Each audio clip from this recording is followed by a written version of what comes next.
Apa kabar pemirsa? Senang sekali dapat menyapa Anda dalam program Gurindam, talk show yang membahas masalah dan juga solusinya.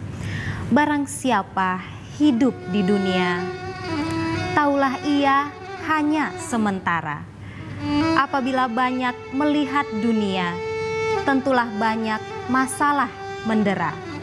Apabila bincang soal masalah, maka solusi harus pula jadi risalah.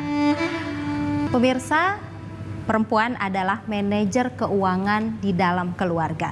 Karena perempuan dikenal lebih telaten dan teliti dalam mengatur ekonomi dalam rumah tangga. Koperasi ataupun lembaga keuangan mikro adalah wadah yang selama ini akrab dengan perempuan dan mendongkrak perekonomian keluarga. Hari ini saya akan berbincang-bincang tentang perempuan dan koperasi di Sumatera Utara yang telah mengantarkan kaum perempuan menjadi sosok inspiratif, tangguh dan lebih percaya diri dalam mengelola perekonomian keluarga dan juga memutus diskriminasi sosial dan juga kultur yang pernah membelenggu kaum perempuan. Namun sebelumnya saksikan terlebih dahulu tayangan berikut ini.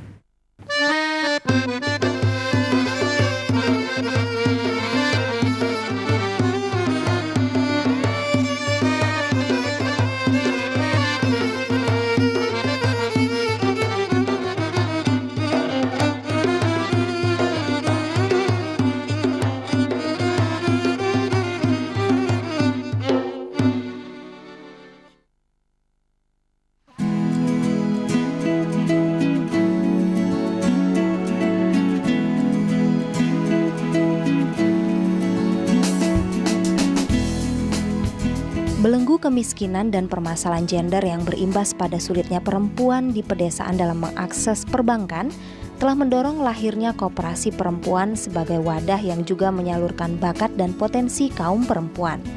Menurut data Dinas Koperasi dan UKM Provinsi Sumatera Utara, saat ini terdapat 255 unit koperasi perempuan dari 11.712 total jumlah koperasi. Di Kabupaten Dairi, Sumatera Utara pada tahun 2006, Pesada, sebuah organisasi nirlaba yang bergerak di bidang penguatan perempuan, mendirikan kelompok simpan pinjam Pesada yang kemudian menjadi cikal bakal koperasi pesada perempuan untuk memberdayakan kaum perempuan.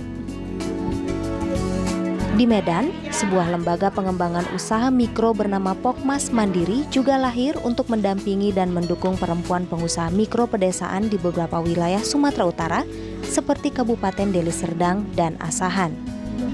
Keberadaan koperasi perempuan ataupun lembaga pengembangan usaha mikro ini diharapkan dapat meningkatkan ekonomi perempuan pedesaan sehingga dapat berimbas pada kesejahteraan keluarga dan masyarakat.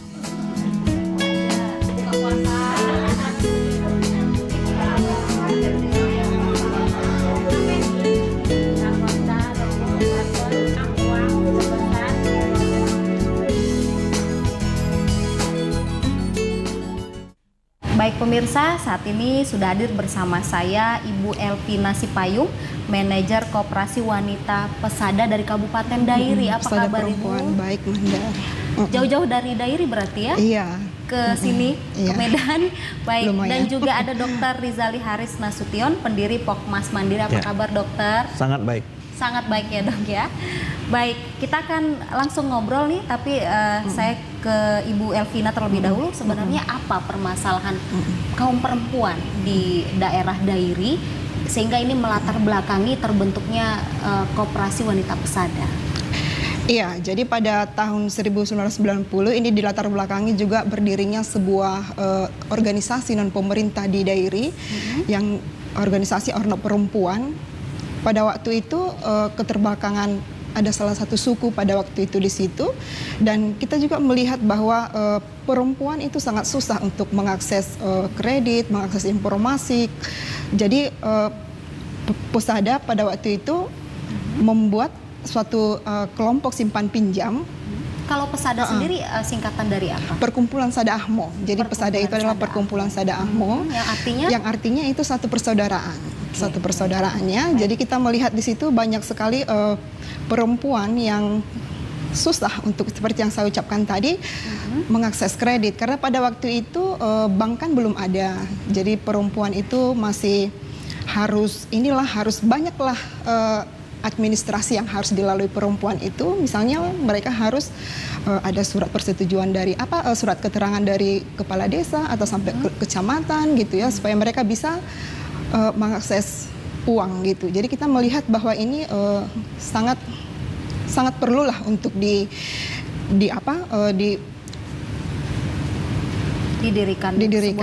sebuah koperasi gitu ya. di sana. Baik. Anda melihat seberapa besar potensi dari perempuan untuk bisa berdaya lewat koperasi di daerah Dairi? Iya, jadi kalau dengan adanya simpan pinjam ya, seperti yang kita sebut pada awalnya itu kan credit union dan sekarang sudah menjadi koperasi, berbadan hukum koperasi. Jadi perempuan itu tidak terlepas dengan, mereka sangat butuh dengan modal itu ya, karena kita lihat perempuan ini mereka itu punya potensi untuk menggali usaha. Jadi misalnya usaha pertanian, usaha peternakan, usaha dagang gitu. Tetapi ketika kita misalnya menanyakan ke mereka, kenapa tidak berjalan gitu. Jadi semua kendalanya memang uang itu tadi. Mereka tidak punya uang, tidak punya modal, tidak punya tempat untuk meminjam gitu. Karena kan itu kan kita lihat bahwa mereka itu punya potensi itu tadi. Misal mengelola lahan, mengembangkan usaha-usaha peternakan gitu. Misalnya usaha-usaha tenun juga. Baik, saya ke Dokter Rizali. Dokter ini kan berbuat lebih dari sekedar tuntutan profesi sebagai seorang dokter nih. Nah, apa yang melatar belakangi berdirinya Pokmas, kelompok masyarakat nih ya dok ya, Pokmas Mandiri? Sesungguhnya saya maupun lembaga yang saya dirikan itu tidak akan pernah lepas dari habitat asli kesehatan. Habitat asli kesehatan. Iya, kesehatan. Baik. Nah, kami kan berdiri pertama kali kan Yayasan Humaniora tahun 1983. Sampai dengan tahun 98 tuh kita melihat program-program kita tuh punya 3 kelemahan ya. Yang pertama itu keberlanjutan program itu sulit sekali karena masyarakat lebih banyak sebagai objek daripada sebagai subjek. Yang kedua itu partisipasi mereka juga lemah. Ini berkaitan. Yang ketiga itu kita terlalu tergantung pada lembaga donor.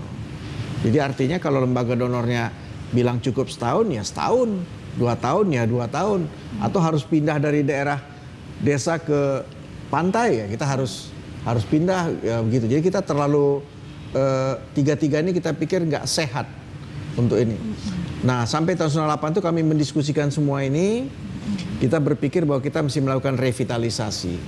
Jadi meningkatkan derajat kesehatan, meningkatkan kualitas pendidikan ini tidak cukup. Harus meningkatkan pendapatan. Jadi yang 3 ini harus dibuat dalam satu program terintegrasi. Nah jawabannya mungkin sama seperti yang dari Sada Ahmad tadi, Pesada tadi, kita mesti meningkatkan perempuan di pedesaan, perempuan miskin pedesaan agar mereka itu punya kemampuan untuk bisa mendukung ekonomi atau pendapatan keluarganya dan nanti di belakangnya itu segera masuk program kesehatan dan pendidikan. Ya baik. Bagaimana dokter melihat akses perempuan ke dunia perbankan? Tadi Ibu Elvina juga mengatakan ini sulit akses yang seperti ini untuk kaum perempuan. Nah, apakah ini masalah yang dominan yang dihadapi perempuan di binaan Pokmas Mandiri itu dok? Mungkin terlalu ekstrim kalau saya katakan 100% mereka sangat tidak bankable ya. Mereka tidak, kalau istilah yang lucu yang sering kami membuat ketawa itu selalu dikatakan mau masuk ke pintu bank itu mereka atau pintunya yang mana gitu. Karena pintunya kan selalu gelap gitu ya dan di depannya selalu ada satpam. Sebenarnya kan satpam bank itu sangat ramah ya. Cuman kalau orang lihat dari jauh kan wah ini kantor polisi, kantor tangsi, tentara atau apa gitu. Jadi memang ya akses mereka sangat lemah dan kita maklum. Karena secara konvensional mereka ini kan memang bukan pangsa pasar bank-bank konvensional. Saya kira itu. Ke Ibu Elvina lagi nih, di awal pendirian Koperasi Wanita Pesada, ketika mengajak kaum perempuan itu, kaum ibu-ibu itu untuk bergabung menjadi anggota ini, ada tidak konflik yang terjadi ataupun perlawanan mungkin karena di sana kan ada terjadi diskriminasi kultur, mungkin bisa dikatakan seperti itu. Ada tidak konflik yang sempat terjadi saat itu? Iya, jadi kalau kami perhatikan ya, kalau kita misalnya memulai di setiap daerah, itu selalu berbeda tantangannya gitu. Jadi kan kalau misalnya pada waktu itu, ya misalnya daerah yang pertama sekali kita bentuk pada waktu itu adalah daerah Pak-Pak. Ya. Di Desa Tinada pada waktu itu, dan itu memang ya semua mayoritas Pak-Pak gitu. Jadi misalnya yang datang adalah suku yang berbeda dari mereka, itu memang penolakan kepada suku yang berbeda itu pasti ada, dan itu menjadi tantangan juga di lapangan bagaimana memulai mereka untuk memotivasi mereka manfaat dari misalnya berkumpul ini apa. Ya, baik Ibu Elvina dan juga Dr. Rizali, kita akan lanjut lagi nanti perbincangannya setelah jeda berikut ini. Pemirsa jangan kemana-mana.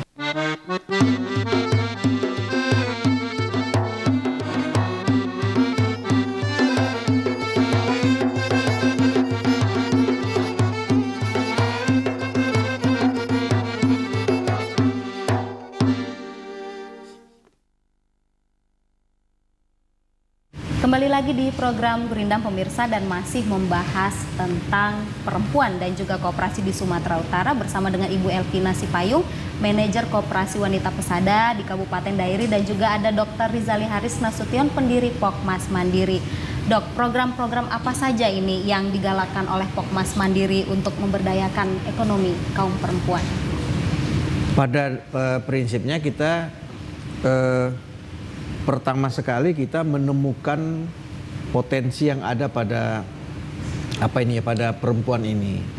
Tapi saya ingin menyampaikan bahwa perempuan-perempuan yang kita jadikan subjek dalam program kita ini adalah perempuan yang pakai tanda kutip mungkin ya, terpaksa menjadi kepala keluarga. Baik. Nah, mungkin ada 5 di kepala keluarga. Baik. Yang pertama itu adalah perempuan-perempuan yang suaminya meninggal. Sehingga yang tadinya suaminya sebagai pencari nafkah tunggal beralih ke dia. Yang kedua, perempuan dengan suami yang sakit. Umumnya kalau di desa itu kecelakaan. Nah, ini juga kemudian tidak bisa lagi mencari, bahkan menjadi ditanggung ya, menjadi ininya. Yang ketiga, yang bercerai. Yang bercerai ini variasi. Tapi kami lihat yang lumayan banyak itu adalah yang bercerai, suaminya kemudian minggat, entah kawin lagi dan tidak peduli dengan keluarganya. Nah, yang keempat itu adalah perempuan dengan suami yang bekerja atau menganggur tapi tidak cukup untuk memberikan nafkah pada keluarga. Nah, ini perempuan-perempuan yang seperti ini, dan mungkin ada variasi-variasi lain, ini terpaksa menjadi kepala keluarga. Dan mereka ini umumnya memiliki ide untuk membuat suatu usaha. Nah, disinilah kita masuk kepada mereka. Ada yang sesungguhnya tidak begitu membutuhkan bantuan modal, tapi ada yang membutuhkan bantuan modal. Ya. Sebagai contoh, di desa-desa di wilayah kerja kami itu masih banyak kita temukan keluarga-keluarga yang punya rumah masih warisan dari kakek. Karena dulu kan mungkin 2 generasi ke belakang itu kan mungkin ada yang punya tanah 1 hektar, tapi kemudian dibagi, tapi cucunya masih ada yang masih dapat bagian. Nah, di halaman rumahnya itu ada pohon melinjo, yang selama ini ya dia ambil, dia masak, bagi sama tetangga segala macam. Dia tidak tahu bahwa pohon melinjo itu bisa dijadikan emping. Dan itu satu potensi ya? Ya, satu potensi. Ketika potensi itu kita temukan, kita bawa dia ke satu tempat untuk dilatih selama 2 minggu, ternyata dia terampil. Mungkin dengan peralatan seharga hanya 200.000 dia sudah bisa jual emping. Berarti yang dilihat terlebih dahulu adalah potensinya. Ya, ujung-ujungnya juga akan mengalirkan dana bagi mereka begitu ya. Kebanyakan, sebagian besar. Ya. Dan itu surveinya dilakukan sendiri oleh anggota pengurus dari Pokmas Mandiri, Dok. Staf lapangan kita. Istilahkan dengan uji kelayakan. Uji kelayakan. Ya. Baik. Kalau Ibu Elvina sendiri yang diberlakukan di Pesada ini bagaimana? Sistem peminjaman di koperasi, karena ini kan koperasi simpan pinjam ya. Seperti apa sistemnya? Iya, jadi sistemnya memang kita kalau di dampingan kita itu ya, dia kan metodenya berkelompok. Jadi dia memang penabungan, dan di saat peminjaman dan penabungan itu hanya sekali 1 bulan. Iya, jadi kan dia tidak seperti koperasi-koperasi yang lain yang misalnya setiap hari gitu. Jadi memang di sana adalah sekali 1 bulan, dan kelompok ini juga merupakan suatu wadah bagi mereka untuk memperoleh pendidikan gitu. Jadi bukan hanya sebagai uangnya aja yang mereka perlukan, tetapi pendidikannya itu juga merupakan hal yang utama untuk perempuan. Karena misalnya walaupun misalnya mereka memperoleh uang, kalau mereka tidak mengetahui kemana uang ini untuk dikelola, sama aja kan pinjamannya itu tidak akan kembali. Jadi memang selain dari simpan pinjam tadi, pendidikan itu memang menjadi hal yang utama di kelompok simpan pinjam kita. Ya, gitu. Baik Ibu Elvina dan juga Dr. Rizali, kita lanjutkan lagi nanti obrolannya tentang perempuan dan koperasi. Dan pemirsa jangan kemana-mana, kami punya tayangan yang berisi tentang komentar dan juga harapan warga tentang manfaat yang dirasakan dari keberadaan koperasi untuk kaum perempuan. Berikut cuplikannya.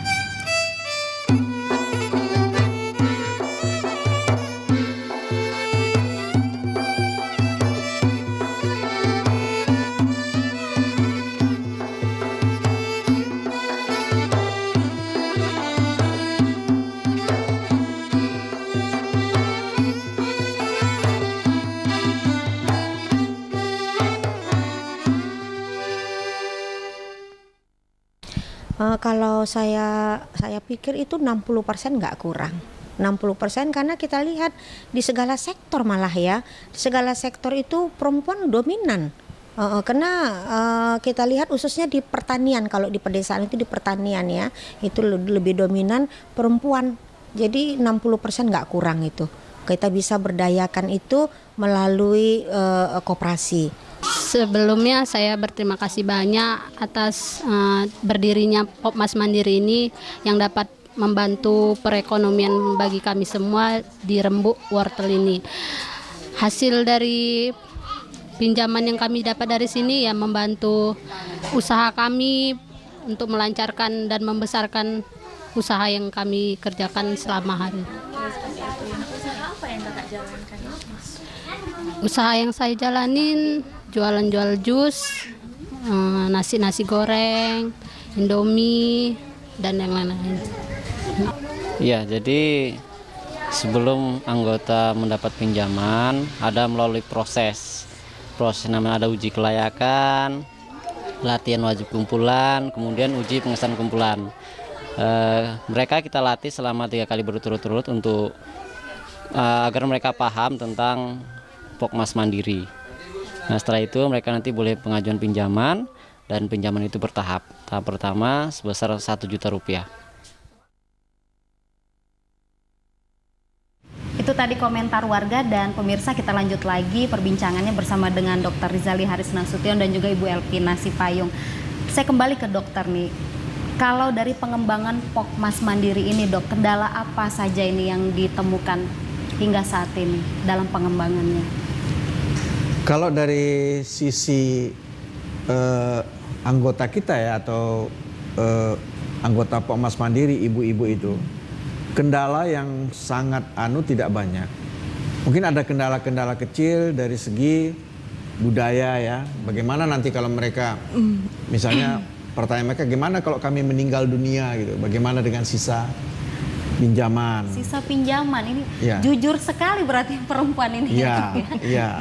Jadi bagaimana dengan sisa pinjaman? Sementara kan salah satu prinsip kita adalah sisa pinjaman diputihkan. Jika meninggal dunia. Nah, kemudian juga izin suami. Ada juga masih beberapa suami yang tidak yakin bahwa istrinya itu akan punya potensi untuk menambah atau bahkan mungkin untuk bertanggung jawab terhadap pendapatan atau ekonomi keluarga. Yang ketiga itu yang paling sulit adalah ketika mereka kita ajak untuk menabung. Karena sistem kami memberikan pinjaman dulu, baru mewajibkan mereka menabung. Kenapa? Karena hasil survei pendahuluan kami dulu, mereka ini punya banyak pengalaman dengan yang pakai tanda kutip koperasi. Ya. Baik, kalau ke Ibu Elvina, dalam pengembangan koperasi wanita pesada ini apa saja kendalanya? Apakah sama dengan yang dialami oleh Popmas Mandiri? Iya, kalau yang sekarang ini yang kita alami ya, misalnya dengan adanya lembaga-lembaga keuangan yang lain di desa, kan sekarang udah marak nih ya. Kalau dulunya kan ya hanya simpan pinjam kita gitu, tapi sekarang itu udah bermacam-macam gitu yang datang ke desa Pak gitu. Ada dari bank atau koperasi-koperasi yang lain atau dari mana-mana gitu, dan mereka menawarkan bunga yang sangat rendah. Jadi kan ketika misalnya juga dihitung misalnya bunganya masih lebih kecil bunga yang ada di kelompok kita gitu. Padahal misalnya mereka melihat misalnya 2% menetap, sebenarnya kan menetap dia, padahal kan misalnya kita itu menurun gitu ya, dan jadi itu yang mereka banding-bandingkan gitu dengan adanya juga simpan pinjam perempuan yang sekarang ini ya Pak ya, yang udah marak di desa, dan itu juga menjadi kendala karena mereka membuka hutang baru di sana, misalnya mereka meminjam ke koperasi kita, bisa terjadi gali lubang tutup lubang itu tadi. Jadi itu tantangan gitu karena dan banyak sih kita hadapi seperti itu, dan ini memang kita seleksi gitu di dalam kita seleksi, dan ada permasalahan baru yang terjadi di masyarakat gitu, karena itu menciptakan masyarakat juga membuka hutang tadi seperti dibilang Bapak, gali lubang tutup lubang itu tadi. Jadi sepertinya kita merasa bahwa kemiskinan itu tidak akan putus gitu dengan sistem yang seperti itu kan gitu. Ibu Elvina Sipayung dan juga Dr. Rizali Haris Nasution, terima kasih banyak sudah meluangkan waktu bersama kami di program Gurindam. Sukses selalu dan jayalah koperasi ya. Terima kasih. Baik pemirsa, demikian tadi bincang-bincang kami mengenai perempuan dan koperasi di Sumatera Utara. Semoga bermanfaat. Seperti biasa saya akan tutup dengan membacakan petikan bait Gurindam. Istri budiman itu tajuk mahkota, turutlah ia besarkan keluarga. Keluarga itu sinar benderang, ingatlah mereka pagi dan petang.